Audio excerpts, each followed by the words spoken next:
байна уу? Энэ одоо энэ сүү байгаа. Энэ сүү ингээд хөөрүүлэн тэгээд тараг арал гэдэг цагаан идэ олон цагаан идэнэр хийнэ. Ямар ч тач тэрийг бичлэг оруулахыг хичээнэ. Одоо эхлээд сүүгээ хөөрүүлээд урам гаргаж авна. Хаар ингээд дээр нь ингээд угаасаа ингээд барьцдаг. Тэгэхээр ингээд самардаа авчт юм билээ.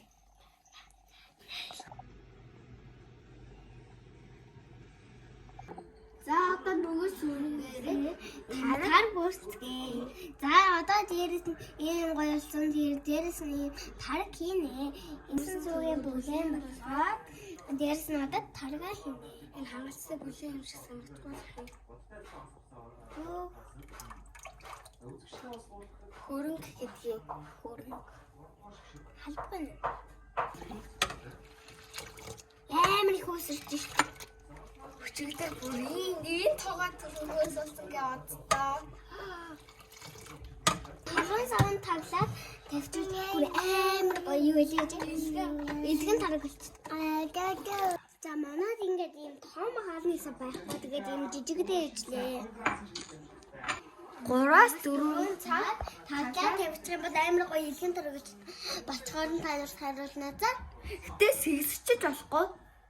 Ерөөсө хөдлөхгүй юм байл шүү. Заяа. Тэгэхээр ерөөсө тараг бол чаддгүй юм байлээ. За энэ тараг минь бэлэн боллоо. Ийм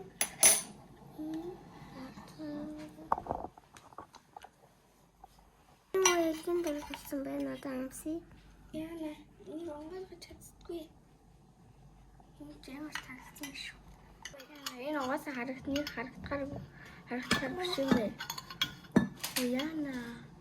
Яна энэ ямар том гэж байна.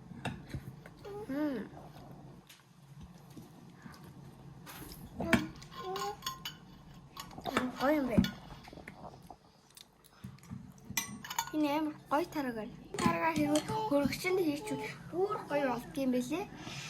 Хөлдөөгч биш шүү, хөргөгч шүү. Гэр хийсэн бүтээгдэхүүнүүд дуусгаа манайх ингээд сүйд ингээд өрөм таргал хийчихээ. Өөр бой цагаан идэргээ хийчихсэн. Лайка хонхоо дарахаа мартаа баяртай. Бас сабаа дарахаа мартаа баяртай.